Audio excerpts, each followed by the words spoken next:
أعوذ بالله من الشيطان الرجيم بسم الله الرحمن الرحيم الحمد لله رب العالمين والصلاة والسلام على سيدنا ونبينا أبي القاسم محمد اللهم صل على محمد وآل محمد وعلى أهل بيته الطيبين الطاهرين ولعنة الله على أعدائهم إلى قيام يوم الدين رب اشرح لي صدري ويسر لي أمري واحلل عقدة من لساني يفقه قولي أما بعد. So I had intended to begin with a few questions just to kind of illustrate one of the less remembered factors in marriage and benefits of marriage. The younger audience, you guys are going to be more informed than I am about modern slang and usage, but we'll still go with what I had planned. So there's 2 or 3 words that I learned from some of my Sunday school students and younger friends that I did not know growing up, probably because these words did not exist when I was growing up, or maybe they did and I was just unaware of it. But help me see if we can define them. What does the word lit mean? Those of you over 40, 50 probably shouldn't know what it means. If you know what it means, you probably don't use it. If you do use it, stop. What does it mean? Raise your hands. Yeah. What does it mean?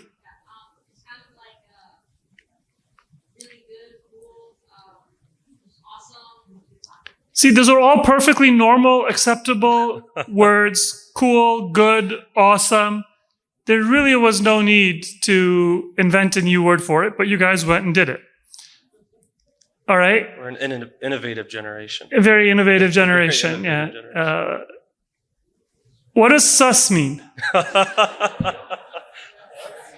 Sus. And I'm not talking about the British sus where you're trying to figure something out, like we're going to suss out this information. Not that. That existed when I was a kid. It didn't exist on this side of the pond, but it existed somewhere where they speak a closely related language, also called English for some reason.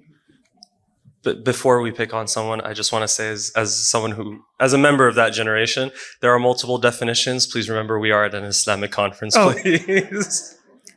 The one that I was told by my students is entirely appropriate for this conference. I'm not aware. Solid. There was a sister in the back, I think.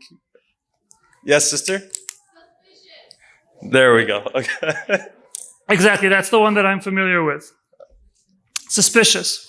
And there's other words like this. There's words that I discovered, some of which may have an older pedigree. Again, I was just unaware. LARPing, for example, and these types of terms. Which I'm told means something like pretending, play acting, or something like that. What's interesting to me with these types of developments in slang and in language is the pace at which language changes, to the extent that none of us who are native speakers of English can read and understand Shakespeare, who died just a little over 4 centuries ago. But as a non-native speaker of Persian, modern Persian, I am able to read and understand Persian from 800 years ago or 1,000 years ago or even older than that. Not perfectly well, but I can't even understand modern Persian perfectly, but reasonably well, certainly better than I could understand Shakespeare. What does it have to do with marriage? Well, some of you may have heard of a kingdom called, or a people called the Nabatean people, An-Nabat. They lived in the ancient Levant, in Bilad al-Sham, Urdun, and that region. It was an Arab people who spoke Arabic, but the language of their commerce and their interactions with others was a form of Aramaic, Arami.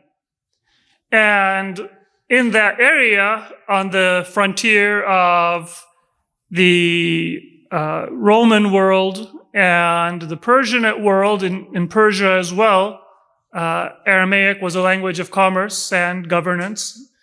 And that was the case in the eastern lands of the Roman Empire, later the Eastern Roman Empire. You had people who probably spent their entire day, because the Nabateans were a trading community. So that was their bread and butter, who spent their waking hours speaking a foreign language. When you speak a foreign language enough, it becomes kind of your main language. And sometimes you can't speak your own language without the grammar and the vocabulary and sometimes entire expressions in that second language. It's your second language, but because that's the one that you trade in and you study in and you converse in and you have deep thoughts in. So you can come back to your native language and say, good morning, pass the butter. But anything more sophisticated than that, you kind of go to that secondary language. And yet for centuries, the Nabateans were able to preserve Arabic. How do you think that's possible? And do you think it would be possible today? Many of us have forgotten our roots. Language is just a very visible example of the transmission of values, religion, and historical memory. It's not necessarily important in and of itself. It doesn't really matter if you guys destroy a perfectly reasonable word like awesome and, replace it with lit or whatever else. But that's just one visible example of the death of a normal process for the transmission of values and language and religion, and therefore identity, that has existed from time immemorial. And marriage was essential to that. We could also find examples of places where, for example, an affiliation to Ahlul Bayt was prohibited by governments. And sometimes that affiliation of being Shia at Ahlul Bayt was lost for various reasons. But many of the markers of that loyalty in devotion, in culture, in values, they were preserved. Often, as in Central Asia, on Ashura, the men were told that you can't stay home to prevent them from commemorating Ashura. But women would be able to stay home and keep alive that tradition and pass it on to their children. And so over generations, in spite of government repression and an attempt to make people forget their religion and the expression of their religious values, it was preserved through the institution of family. That state that I referred to with the Nabatean kingdom is called diglossia. Diglossia is when you maintain two languages. And it's not very stable. Many immigrant communities in America, they can attest to the difficulty of teaching your children an ancestral language. What often happens is that you're pretty successful as long as you control their environment, but then they go to school or they make friends or they discover entertainment online. And then it's often a more difficult battle or a losing battle. And, many children who are somewhat fluent in their grandparents' language at the age of 3, by the age of 7, only have just a little bit of a vestigial memory of some of the words and some of those basic expressions. The reason why it was stable throughout history was that, in particular in the Nabatean kingdom, was that the men would go out and trade, and so they would probably speak Aramaic and a corrupt version of Arabic mixed with a lot of foreign words from Greek or from other languages. But at home, there was a kind of preserved cultural and a linguistic environment where the kids would learn their culture, their language, and the men, after being polluted with the busyness of the world, came back and also reconnected with that environment. That was stable for not a generation or 2 generations, but for centuries. And that was repeated in different diasporas and different communities in different parts of the world. You can see it with preserving language, but you can also see it with the preservation of religion. And so it sometimes is fun for us to use the newest slang, or a little bit interesting to learn what words are being used by a generation, that is younger than your own, or what words used to be used by a generation older than your own. Words that kind of seem, like, what are some examples? Like gnarly, or, words that just kind of seem stale, even though it's less than a century since they were deemed very fashionable. So one of the points about marriage that we want to remember is that marriage is not just a physical need or an emotional need or even a spiritual need of an individual or a couple, but it is an institution that is one of the most important and the most effective means of preserving values and affiliation and priorities. And that continuity of a family is something that is emphasized by Ahlul Bayt. So you're all familiar with the story of the birth of Prophet Isa alayhi salam. Right? Since we're right about Christmas, that's not actually when that event took place, but that's when people remember it and celebrate it. And I made the point earlier that live connection is important, just like the actual accuracy is important. So it's not a bad idea for us to remember that. Imran alayhi salam, according to some narrations, the father of Sayyid Maryam salamullahi alayha, is said to have been a prophet. And he promised his wife, he was conveying the revelation of Allah, that we are going to have a son who is going to revive the religious life of the Israelites. And so his wife, Hannah, or Martha, according to one narration, Hannah is more commonly known, she became pregnant, and Imran alayhi salam passes away. And so she then dedicates what is in her womb to the service of Allah subhanahu wa ta'ala, because she didn't doubt the promise of Allah that is coming through one of his prophets. And then, as the Quran describes for us, she gives birth and she finds that it is a woman, and this is surprising for her. And Ahlul Bayt, they said that this is one of the sunan of Allah, one of the customs of Allah, one of the laws of God, that sometimes He makes a promise, and that promise is true, but it is fulfilled not in the actual person to whom it was made, but in their son or daughter or in their grandchildren. And so we shouldn't be surprised, or we shouldn't doubt if a promise is made by Allah, but the fulfillment of that promise and the promise made to Imran and Hannah alayhim salam was fulfilled by Allah. And it was fulfilled through Sayyida Maryam alayhi salam, but it was fulfilled through her in the birth of Isa ibn Maryam alayhim salam.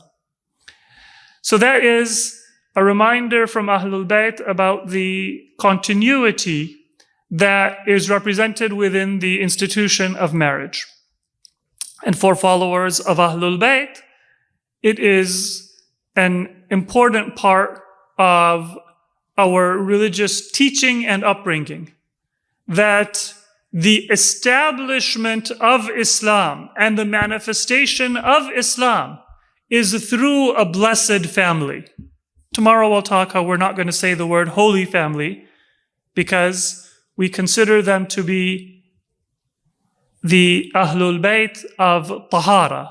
It's the normal term that is used in our religious teaching and in the ahadith of Ahlul Bayt to focus on the purity and not to speak of sanctity. And I'll speak of that a little bit more.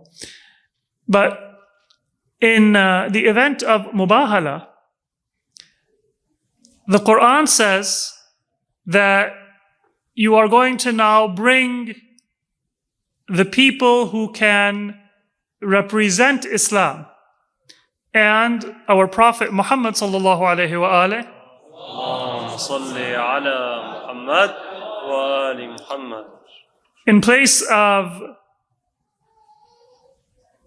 the totality of the children of the Ummah, قُلْ تَعَالَوْ نَدْعُ أَبْنَاءَنَا وَأَبْنَاءَكُمْ, he just brought Imam Hassan and Imam Hussein.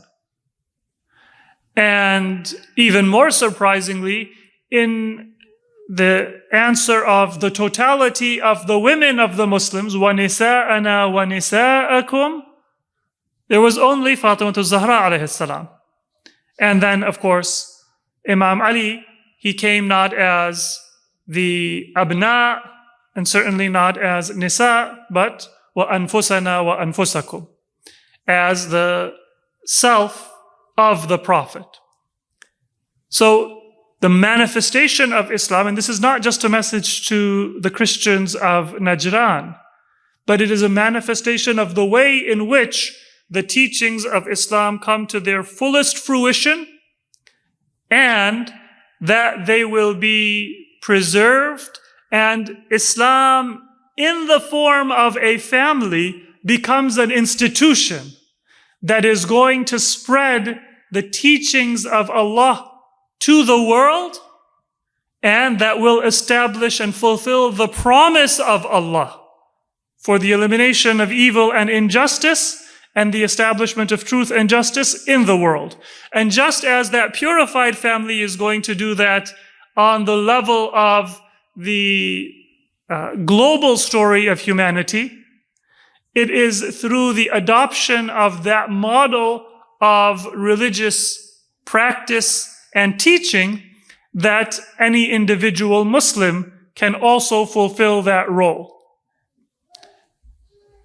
So it's a very important institution. We sometimes think of marriage in terms of what we want or what we feel will complete us or complement us. And I want to just quickly talk a little bit about some of those issues, and then inshallah we can move to a more interactive session. In Surah Al-Rum, Allah says, وَمِنْ آيَاتِهِ أَنْ خَلَقَ لَكُم مِّنْ أَنفُسِكُمْ أَزْوَاجًا لِتَسْكُنُوا إِلَيْهَا. That you should find tranquility in your spouses. So sometimes when you talk to people about marriage, they say that, yeah, I'm not really feeling it right now. That's another thing with now your generation, is this feeling being the center. Because when I was a kid, we used to think, like, I don't think this is the case. And then at some point, I don't know when it happened, people stopped thinking 2 + 2 is 4, and they started feeling 2 + 2 is 4. Feeling is fine, but facts are not felt. Facts are known. But when you want to find tranquility, that tranquility is meant to come in a relationship. And that relationship of marriage is sacred. And so you talk to many people, they're like, yeah, you know, I still have some years of singlehood to experience, and I'm not feeling it. In fact, the very person who doesn't feel like they need marriage is probably the person who needs it the most. And the person who doesn't feel like they need marriage is probably the person who is the most individualistic and unaware of the rights and the mutual obligations of others upon them. The person who feels like they need a spouse, but may not yet have found that spouse, at least they know that they're missing something. At least they know that they are not meant by Allah to be an island. Now, they might not have found the spouse yet that they are looking for. And, for all of those who are looking to get married, for all of those whose parents are looking for them to get married, may Allah subhanahu wa ta'ala fulfill those prayers and allow our community to maintain and sanctify that institution of marriage that is dying in society around us. But it is the people who don't think they need it at all, or the people who think they might not need it yet, who probably need it the most. Because the people who are single by design are still looking for sukoon, right? They're still looking for a good time, for tranquility, for fulfillment. And the taskunu ilayha, we can translate it kind of loosely as being fulfillment. They're looking for fulfillment. Where are they finding it? The world. Yeah, so a lot of you guys now, you're not materialistic in the sense of acquisitive, but a city that you've never visited, you can name the good restaurants and exactly what foods they serve and how they prepare. You know too much about good food. Nothing wrong with good food, especially if you are inviting somebody, if you're inviting me or somebody else and sharing it with somebody, then it's an act of worship, not because of who I am, but anytime you invite a fellow believer or a relative or somebody, it's an act of worship. But you're looking for fulfillment and you're finding it on a superficial level in experiences, in places that you visit, in sites that you see, in foods that you eat. And because you have a rich and fulfilling life, let me rephrase that because I want to use a little bit of a harsh term. I don't want to use it with the word you. Because I have a rich and a fulfilling life on the surface, in my idiocy, I think that I don't need to get married. And so that tells me that I am that far away, not from actually having a spouse, but even from conceptually understanding the importance. So, لِتَسْكُنُوا إِلَيْهَا is one of the purposes of marriage. وَجَعَلَ بَيْنَكُمْ مَوَدَّةً وَرَحْمَةً. So sometimes, I talk to people, and I was told that my co-host is also, I was told to advertise this. All right, I won't. A very eligible bachelor. Sallu ala Muhammad wa ali Muhammad. Those of you who know me know that you cannot dare me without me taking the dare, even if it's to my own detriment. In this case, I had to throw somebody else under the bus, so no skin off my back. But it very much bothers me when I talk to people, about their spouse. Go, what are you looking for? Well, I want to be attracted to them. Okay. Nobody's saying you have to marry a scarecrow. But really, that's the first thing that comes to your mind? There's so much more that is important. If that's the first thing that comes, and it's fine if you blurt it out, because that's just the expression. It's the fact that that's the first thing in your mind that indicates that on some level, how shallow our understanding of the relationship has become. Again, you want to be attracted to your spouse, then at some point in that process, just make sure that, they have the symmetry or they have, whatever attributes you're looking for. But if that's the first thing that comes to your mind, then there is something wrong in the alignment of your priorities and what you are thinking about. It's probably going to damage your attempts to get married, and it's also, and this is something that I can say with 2 decades of experience, but I think that's enough, that it's probably also going to compromise even your ability to be attracted, because it's a superficial kind of a physical or a material attraction and not something that is deeper than that. The Quran says, وَجَعَلَ بَيْنَكُمْ مَوَدَّةً وَرَحْمَةً.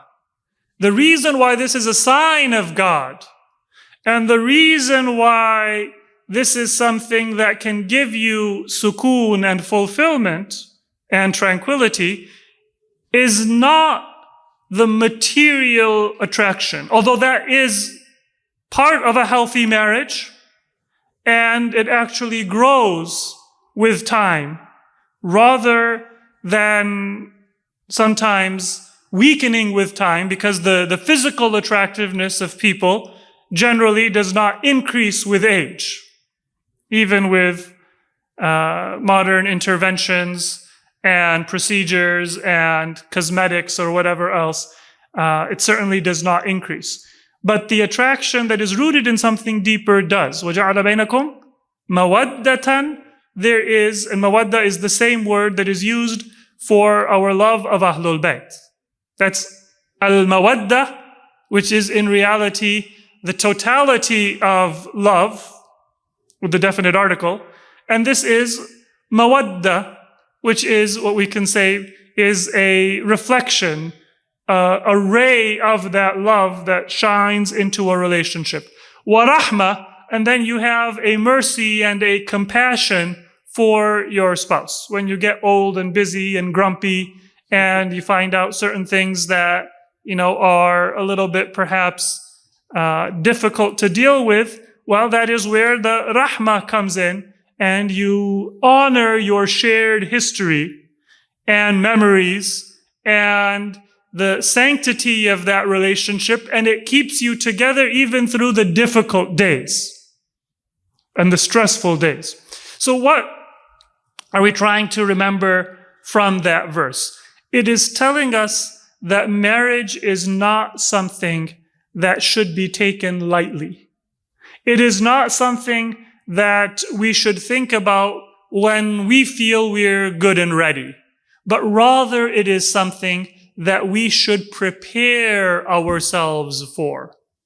And if we feel that we are not ready, or if we feel that we don't need it, then we should look within ourselves and say, what is wrong with me? What is the disease I have within my soul that's something that is so important? An-nikahu sunnati, as our Prophet said, that this is my practice. فَمَنْ رَغِبَ عَنْ سُنَّتِي فَلَيْسَ مِنِّي. And if somebody doesn't like my sunnah, then they're not of me. And I don't feel like it's important to me. I don't feel like I need it or it has a place within my life. And what we'll generally find is that we are a little bit too self-absorbed and a little bit too arrogant and self-centered. And forget marriage, that means I'm probably not a very good son either. I'm probably not a very good daughter either. I'm probably not a very good sibling either. I'm probably not a very good member of the Muslim Ummah with humility and devotion, contributing to a larger fraternity, because a person who is self-absorbed, it's not just that marriage will not be important to them, but the totality of the constellation of relationships that come as part of being a mu'min will always be underappreciated or unfulfilled. Then, if I say that I am ready, I do want to get married, then what should I want from marriage? Do I want somebody that I get along with? Another thing that really bothers me is I want somebody who makes me laugh. As somebody with an appreciation for good humor, my own jokes tend to be on the corny side, but I do appreciate people with humor. A lot of the people who make you laugh are also the people who are going to make you cry the most when it really matters, and not in a good way. Humor and, all of the good times, they are also a product of a life well lived and a marital relationship that is honored. But they are not the purpose. And laughing, physical attraction, these are not the main signposts of a good marital prospect. So then what is it?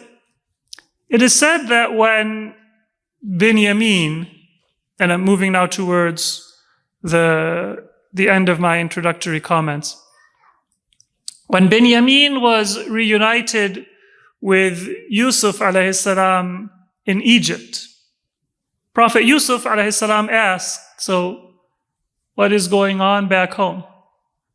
And Binyamin told him about their father, Prophet Yaqub alayhi salam. And he mentioned that I'm married and I have a family. And Prophet Yusuf exclaimed, how could you get married when you knew that I was lost? How did that grief not consume you? Because that grief consumed Prophet Yaqub. And it wasn't a grief at the loss of a son. He had 11 other sons. It was the grief at the absence of his successor, his heir, the prophet and the wali of his time. That is a grief that should have consumed Binyamin as a brother just as much as it did consume Yaqub alayhi salam as a prophet. And what did Binyamin answer? He said, I was consumed in grief.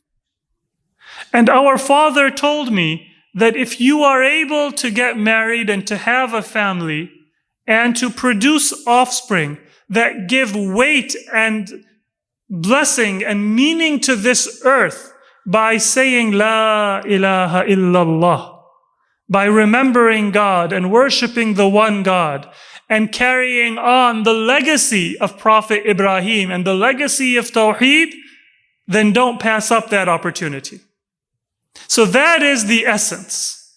And if that is what I pray for, if that is what I seek, if that is what I want in marriage, then yes, the good humor and the physical attraction and all of those things, they are there. They have a role, but it will be in its proper context.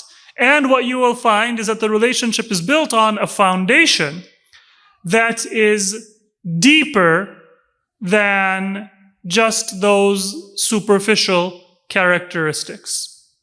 That does not mean, however, that you want to find a person who is almost ma'soom to be your spouse. Because among religious-minded people, sometimes you find like a very long list that they need to, pray tahajjud.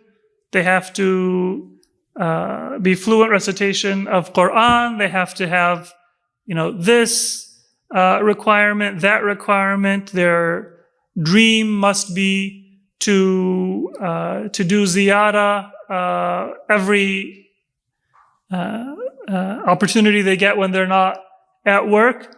That's not what we are referring to. What we are referring to is to have a relationship that is rooted in Islamic values, that is rooted and that is for the purpose of preserving your legacy, your teachings, not just your language, but your language is part of it, if you have an ancestral language. But most importantly, your religion and your values. And that means that then you are going to include your relatives, your parents, your siblings, if you have them, in that decision. You are going to find somebody and search for somebody who shares your religion and values, but not necessarily just that single dimension of prayer or ziyarah or one form of ibadah, but that can facilitate a totality of your religious life and religious obligations. A spouse who is open to your family and to your parents on both sides. A wife who can honor her husband's parents, and a husband who can honor his wife's parents. That is going to help and facilitate your religious life maybe as much or more than the nafilah prayers and the tahajjud that they may or may not do. Because their nafilah is not going to rub off on you. It might just be annoying that, it's hard enough for me to fall asleep and I have an early morning and then you go and you make all this noise in the middle of the night. But how they treat your parents, that is something that is going to be a big factor in helping you facilitate and strengthen your own relationship with your parents. So when we speak of those religious values, we're not just talking about a unidimensional kind of ritual worship, but the totality of our Islamic practice and obligations. So to summarize, marriage is not just an institution that preserves our, that protects us from sin. That is the need of an individual. But it is the fundamental institution within our religion that protects and that preserves our values. It was in the family of the Prophet, the purified family, Ahlul Bayt alayhimus salam, that the preservation of Islam on a global level was entrusted.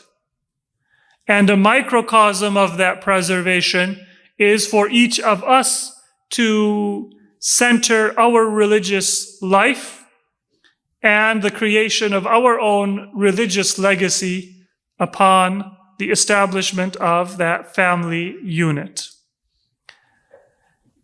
If we feel like marriage is not central to our needs, then it might be a sign that our priorities are not informed by the values and the priorities of our Prophet and Ahlul Bayt and Islam.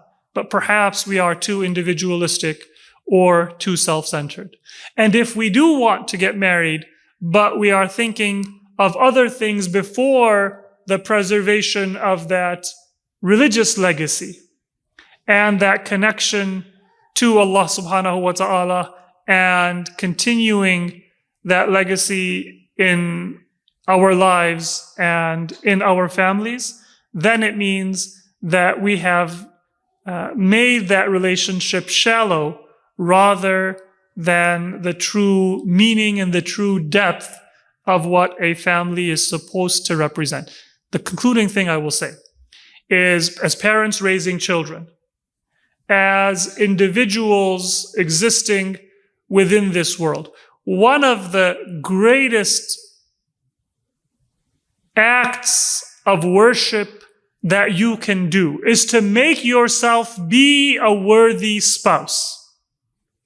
Because our Prophet said, "Man tazawwaja faqad ahraza nisfa dineh, falyattaqillaha fi nisf al-akhar." If you get married, you have preserved one half of your religion. It's not, again, just protection from sin. That is the totality of the value system, the power of that institution, the altruism that you learn when you have to put up with and then honor another person in a relationship and the relationships that come through that other person. And if marriage is, in the words of our Prophet, nisfuddin, what other single act can you do that can give you half of your religion to be protected? So probably the most important thing that we can do when we're thinking of raising our children and when we are thinking of our own development and religious advancement is to make ourselves be a worthy spouse, not a duplication of what our spouse is going to do, but a complement for a spouse, for a spouse's siblings and parents and family, and a means of preserving Islamic values through those means. So inshallah, with that, I will conclude my remarks.